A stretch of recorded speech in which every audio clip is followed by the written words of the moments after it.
Right. You know, there's actually another interesting concept that's come up now, and it's called exercise snacks. And I talk about this is that they're saying that we need to, according to science, not just be sedentary 23 hours a day and then have that 1 hour at the gym. It takes about 45 minutes to undo 8 hours of sitting at a desk. So we need to do what's called exercise snacks, where every hour we're moving our bodies. We're finding ways to get into natural states of movement where we might, if we're working from home, run out in the backyard, do a couple of those sprints, or pick up some cans or, that jug of milk, or, do some things, do some squats by your computer. Like, just find ways to move your body throughout the day so that we're doing it consistently and we're not just trapped into sedentary states.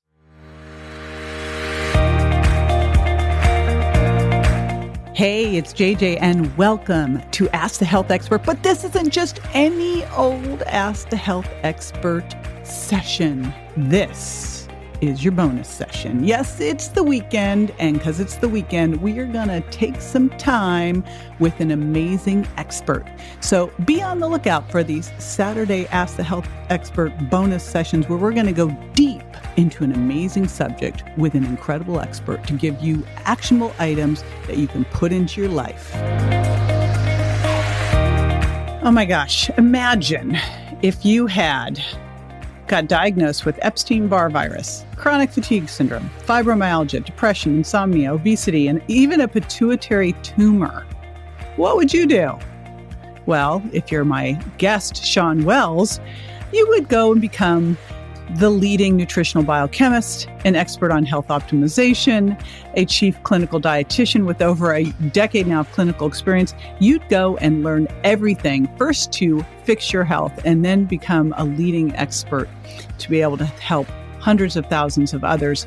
And here's what's super cool. Now, Shawn is a world-renowned thought leader and author on mitochondrial health and focuses on how to gain energy. So we're going to be talking today about his new book, The Energy Formula, and some really interesting things that you can take away on how to have more energy through your diet, through your exercise, and then one, of course, super key component, I'm not telling, you'll have to listen.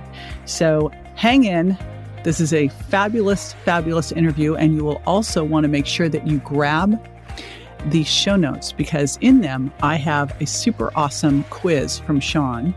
It's the quiz that is where you find your fasting types, and then you have a guide that shows you how to fast per your type so that you have more energy. How awesome is that? You'll be able to get that at jjvirgin.com/fast quiz. Alrighty, I'll be right back with Shawn. Stay with me. Hey, it's JJ, and have I got a gift for you. 20% off your entire order at my store. That makes it a great opportunity to stock up on everything you want to get and stay healthy. Just go to jjgiftforme.com to get started. That's jjgiftforme.com. All right, Shawn Wells, welcome to the podcast. How have you not been on my podcast before this? I don't get it. Yeah, that's crazy. And I'm very excited to be on with you. Either hiding or avoiding me. I'm not sure which. I'm going to go with hiding. So We've got you here now. You're talking about a subject that, I think when they say like the two biggest reasons people go to the doctor is because they hurt or they're tired. So energy is always a hot topic, especially with how you're going to talk about energy and fasting, like all the most hot things at once. So you have your new book, The Energy Formula. What possessed you to get into energy? Mostly that I've had autoimmune issues most of my life and had fibromyalgia, chronic fatigue syndrome, Hashimoto's, Epstein-Barr, a lot of physical pain in terms of, I've had 2 cervical discs removed, and I was always... You got in the wrong line when you were born. Something. I know. I know. And I think the entrepreneurial drive didn't help. My insecure drive for achievement and trying to prove myself and working 80 hours a week and all that. So all that compounded with my body beating itself down. and I felt like I was without energy for a long time. I stumbled into the ketogenic diet, uh, ended up becoming a registered dietitian, certified sports nutritionist, and biochemist, and then started working on ingredients to help with immunity and energy. I've patented two very popular ingredients called T-creen and dynamine that are in energy drinks and pre-workouts and fat burners all over the world. So I've put a lot of focus into trying to live with energy and how to have a vibrant life. Cool. So we're going to unpack this then, and we'll look at some of the different things that can impact your energy. And I just want to let everybody know a couple cool things. We'll definitely have in the resources how to get your book. And I know when you get your book, you also get some cool freemiums. And then we also have your quiz, a fasting quiz for energy. So all of that will be at jjvirgin.com/fast quiz. Let's go diet first. You talked first, you said a little bit about keto, and we just mentioned fasting. So let's unpack dieting.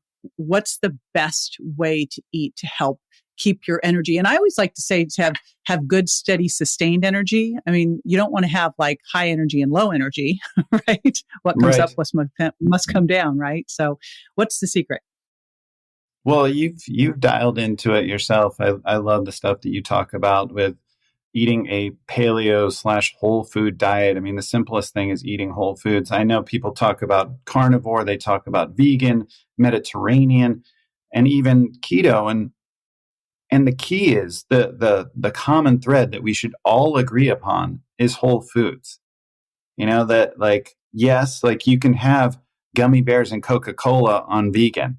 You could have hot dogs and Spam on carnivore. And you can have lazy or dirty keto where you're eating, these cupcakes that are supposedly keto compliant. But oh, come on, those aren't okay. Not ideal. It's okay sometimes.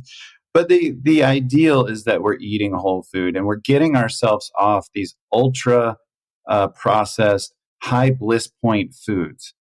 We're literally in an era with RBGH, RBST, GMO, glyphosate, artificial flavors, colors, sweeteners, all these conditioners and preservatives and things that are added to our foods to make us overeat them, to override satiety signals.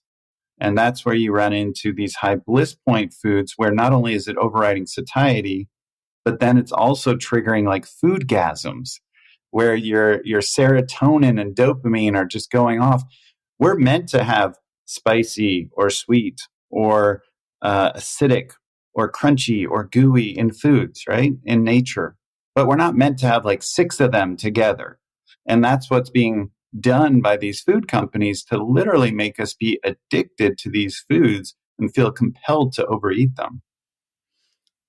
I love what you just said. Like I was just sitting there going, that is the best infographic would be the foodgasm infographic and all that stuff. It's like this orgy of, the gooey and the crunchy. It's like the salted caramel, sundae with cookies. There you go. It's the ultimate foodgasm. Exactly. Not that I've ever had it, never. So beyond eating a whole foods diet, anything else that you would say on the diet piece? I mean, step one, most of the time, there's the occasional time when you might eat a Catalina Crunch Oreo cookie. It's, it's not what you do every teeny bit that makes a difference. It's the daily stuff, right? But what would a typical daily diet of Shawn Wells look like? That's a great point. And I also, you definitely espouse like lifestyle over diets. You didn't get into this in 2 days and you're not going to get out of it in 2 days.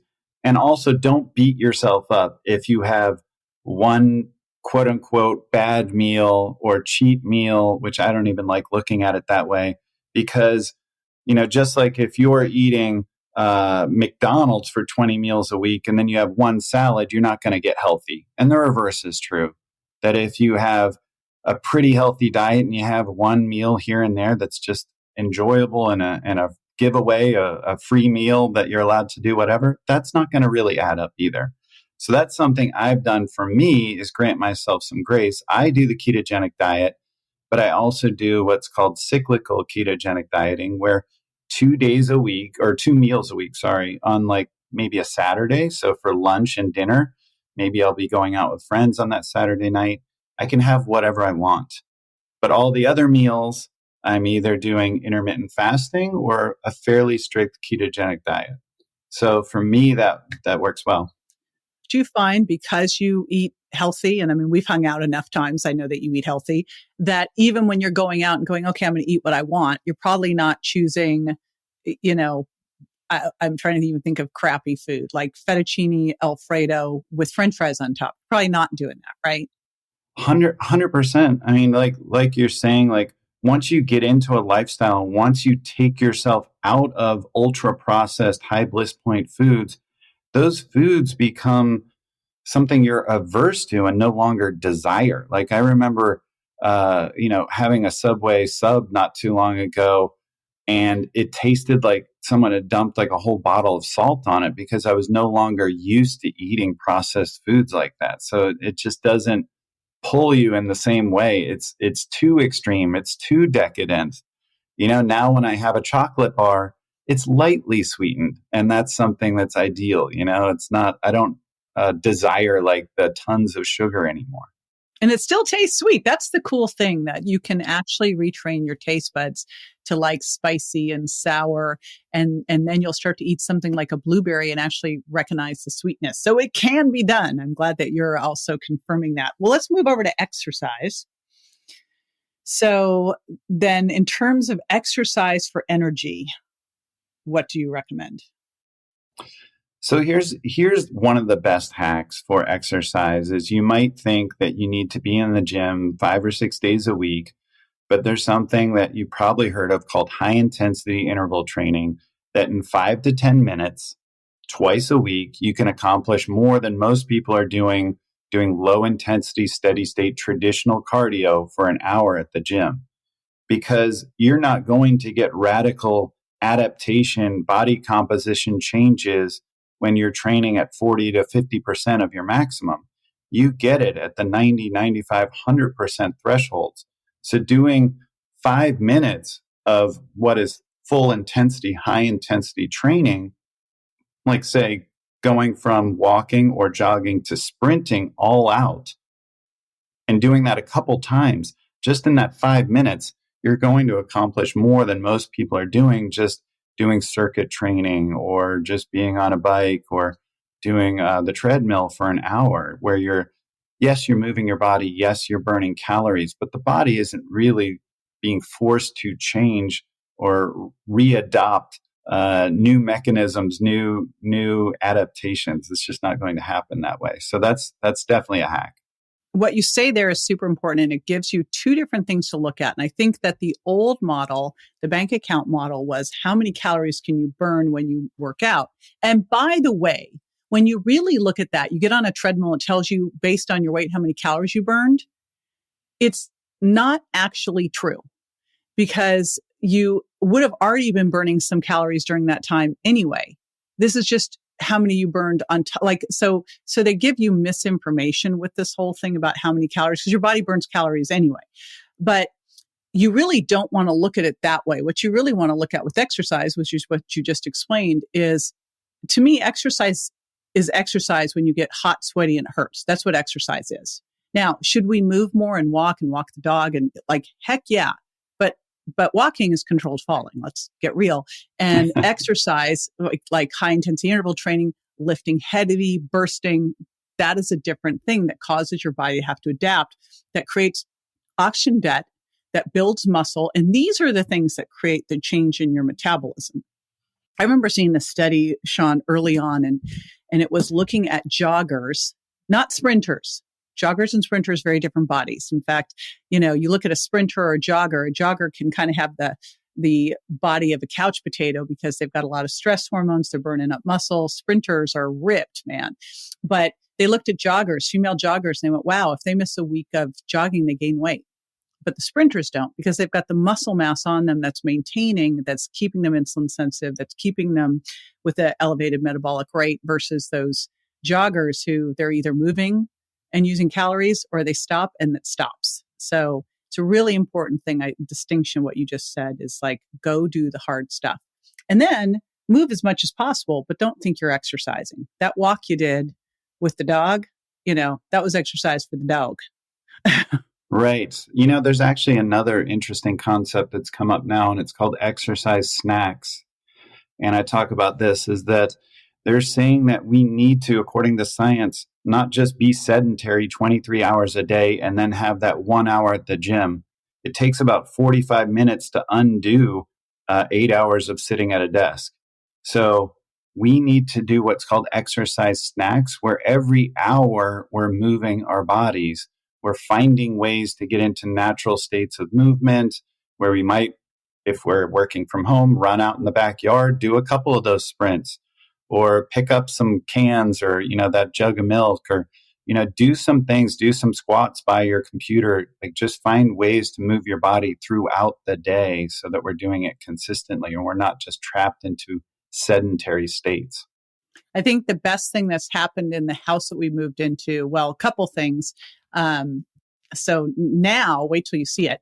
I've gotten TRX outside, and then, having my office upstairs means I'm up and down the stairs all day long, which is fantastic. Like, in the perfect world, your kitchen would be like 10 flights up, you'd have to go up and down that thing.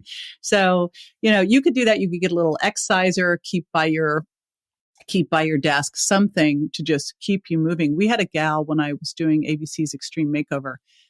We had a gal who they wanted her to lose some ridiculous amount of weight more before she was going to go in and have all this surgery, which seemed a little insane to me. But what we did was we took an exerciser, and every hour she had to do some bursts just to keep herself going. So look at what stuff you can do. Maybe you can, put your office up a lot of stairs and go down I come up and down out of my office like every hour. So that helps. So that's a good one. What about sleep? Oh, sleep. I always love to steer it to sleep. Here's the thing, Shawn, whenever someone asks me, like, what do I need to do for energy? I'm like, sleep. So what's your take on sleep? Hey, it's JJ here with a free guide for you. If you're struggling with gas and bloating, weight gain, food cravings, or maybe you feel like things just aren't quite right, it could be your gut. I've created a guide that can help you determine your risk for common ailments like leaky gut, SIBO, and SIFO. Plus, I've included my favorite gut healing recipes and supplement recommendations to get you on the road to recovery fast. Grab yours free at jjvirgin.com/gut guide. That's jjvirgin.com/gut guide. Grab yours. 100%. Like, we're the only species, JJ, that deprives ourselves of sleep. Wow. The only species that would do that. Like, any other animal, unless they're in peril, unless their life is like in danger, when they're tired, they go to sleep. When we're tired, we're like, we'll stay up and watch the baseball game or watch Game of Thrones, or we'll stay out at that party, or whatever it is. We force ourselves into states of sleep deprivation, and we say that it's a necessity, and it's improper sleep hygiene. Here's another thing that we do. It's called social jet lag, where we stay up later on the weekends by 2, 3, 4 hours than we normally do.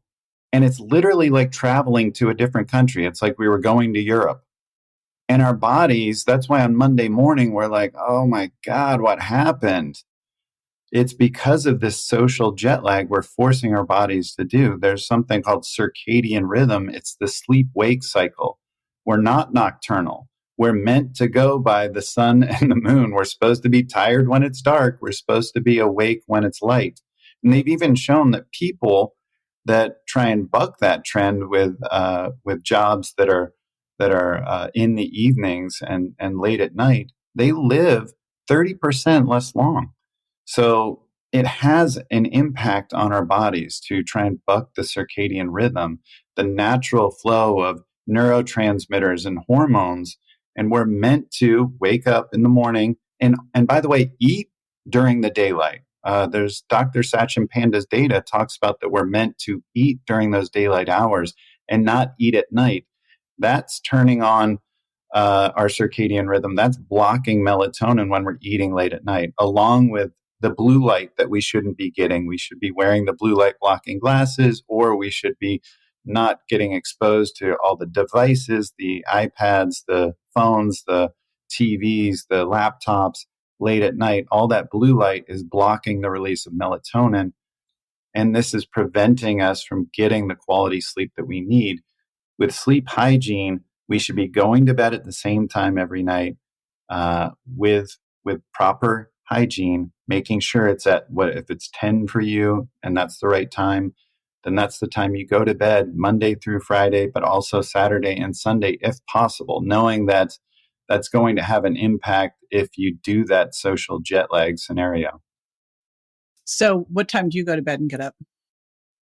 I am in bed by 10 o'clock and I do Me get up too. at 5 or 6, between 5 and 6. I get up at 7. Yes, that. It's funny, Shawn, when I met Tim, my husband, he was a 5-hour night sleeper. I'm like, this is not going to work. Like, yes, I've trained him now. Though we go to bed at 10 and get up at 9, at 7. So, and we pretty much, like, it's rare when we're out past 10. Only That's when excellent. we all get together that the whole thing goes sideways. But beyond that, that's not that often. They've shown that the brain is actually insulin resistant. You're actually in a state of acute diabetes, if you will, when you have not got enough sleep. You are in a state of insufficient cellular energy, or there's a brain energy gap. You're not getting enough energy into the cells, the neurons, to fire as well as they should. So that brain fog is real. Your neurons are actually firing slower, and you're in a state of insulin resistance. And that's why they've shown that if you do this chronically, you enter metabolic syndrome. You become insulin resistant, type 2 diabetic, and even have a greater propensity towards coronary heart disease. All of these things from not getting enough sleep. And it gets really bad if you get into sleep apnea, and that's not addressed because there's massive oxygen debt, and literally it can kill you. What do you think, like, how do you identify the ideal amount of sleep for someone? I think waking up refreshed, but so it's obviously that's, falling asleep in the right way.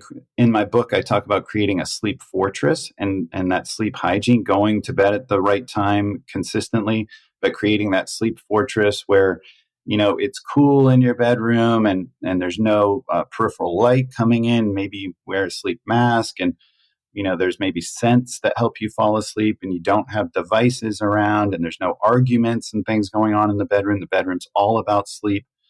But then also, like, waking up at a consistent time and having something, like maybe you can buy these lamps that get slowly brighter, and you can buy the alarm clocks or get the apps that the chimes come in, slower and get closer together and a little louder, so you're not waking up abruptly.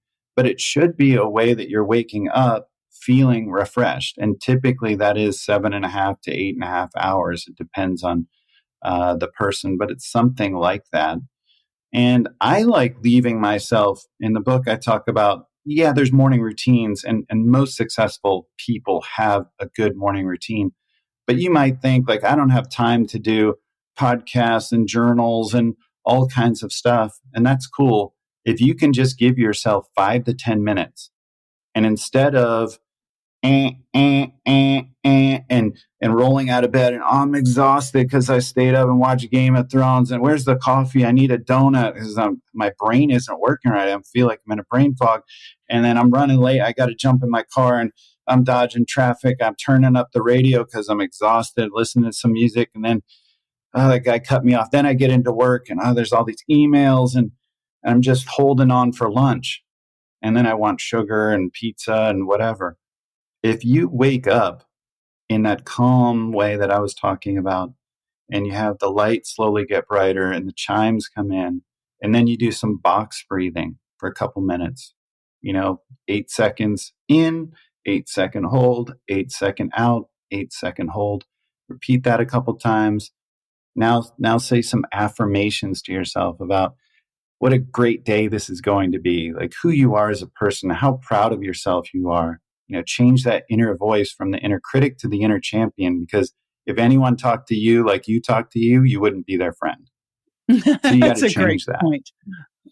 and go into gratitude and say all the things that you're thankful for. Like, I'm thankful for this person I'm waking up next to, this life that I'm living, that there's sunshine outside, that I have a job to go to. And then you get out of bed, do, a couple minutes of light stretching, grab a full glass of water. And that was like 5 to 10 minutes, and see how your day changes. I mean, you're going to feel like you own your day instead of the day owning you. That's why it's so critical to start that day correctly. It's so funny, Shawn. I was just thinking when you're saying that, like the idea of waking up to like we just never do it. But that Philips alarm clock you were talking about, it comes up so it looks like a sun, and then it has little birdies chirping.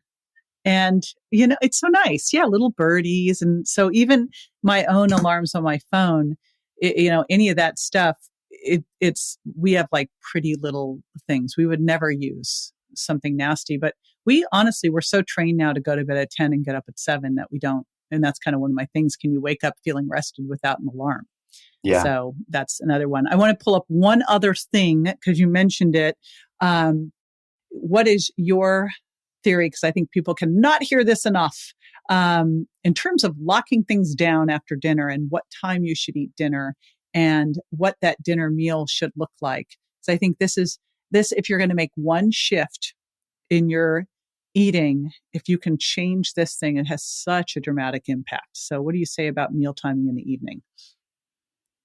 Yeah, so it's before it gets dark outside, and that's going to change throughout the year. But I do an intermittent fast with 8-hour eating window and 16 hours not eating. So my time restricted feeding, or time restricted eating, as they call it. So it's 8 hours from 10 a.m. to 6 p.m. And it's 16 hours for the other hours where I'm not eating, not snacking. That becomes a huge difference, by the way, not just having other meals at different times, but just not snacking. There's Amen. So many calories that come in when you're snacking, and you're not even aware of how much snacking you're doing. And it's so great. Like, I just focus now on 2 great meals. And instead of nutrient sparse, crappy meals that I'm having 3 meals and all these snacks, I look forward to my meals, my 2 meals, and they're very nutrient dense and they're calorically dense. So they're very satisfying, and I look forward to them. I mean, they're about 1,000 calories per meal. So they're good meals. And I have like that at like around 10, 11, noon, somewhere in there. And then I have my second meal at 6 o'clock, and then I'm done. And it is, for me, a ketogenic meal, and it's a whole food meal typically. So it's going to be something that's moderate protein, maybe like 30% protein, low in carbs, about 5% carbs, but can have high fiber, and then higher in fat as well. But healthy fats, I like to use a lot of olive oil. Your heart thanks you. All right. Well, this has been amazing. Tell us what the fasting quiz is going to tell people when they take it. Yeah, so it's a fasting for energy guide. It's some of the research that I did when I was working on my book, The Energy Formula, that's coming out. And it gets into your avatars. So different fasting types. So I have a different fast for females because there can be concerns there depending on whether you're pre, peri, postmenopausal, depending on how much body fat you have, etc. Some of these fasts may not be right for you. And I cover some of those things in the guide, and we take a quiz and walk you through that. There's also, different fasts, like if you're looking for autophagy, which is like detoxing, versus if you're just purely looking for weight loss. And if you're looking for just weight loss, then you can use things like MCTs or ketones or, BCAAs and different drinks that you might use during that time. If you're trying to do autophagy, You might just do literally water and electrolytes. So it can be different approaches. And I walk through like what fits for you and what's best for your body type. Awesome. That's super cool. So you'll be able to take that fasting for energy quiz. You'll go through it. You'll figure out your fasting type, and then you have a guide to tell you what the heck to do. And you can get that at jjvirgin.com/fast quiz. I'll also have all the info on Shawn's new book, The Energy Formula, how to get that and how to grab a bunch of cool freemiums along with it when you do. And Shawn, thank you so much. It's been awesome. Appreciate you. Thank you for having me on, JJ. You're amazing. Oh, really sure. appreciate it. Now, after this, I'm going to come back with a little debrief. So stay with me. All righty, quick reminder to make sure that you find out what your fasting type is. So all you need to do is go to jjvirgin.com/fast quiz, and you'll be able to take Shawn's fasting types quiz, and you'll be able to find out your type and then which type of fasting is best for you.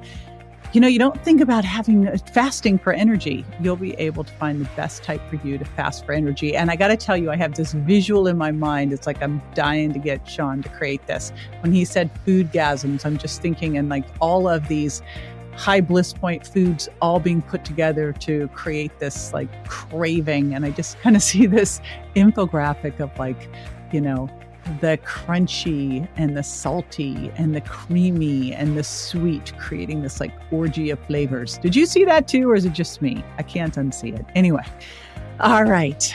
It was great doing another deep dive. We've got more of these coming. Make sure you don't miss any of this or my daily dose of Ask the Health Expert. So go to subscribe to JJ and subscribe. While you're there, share with your pals, and I'll see you next time. Bye.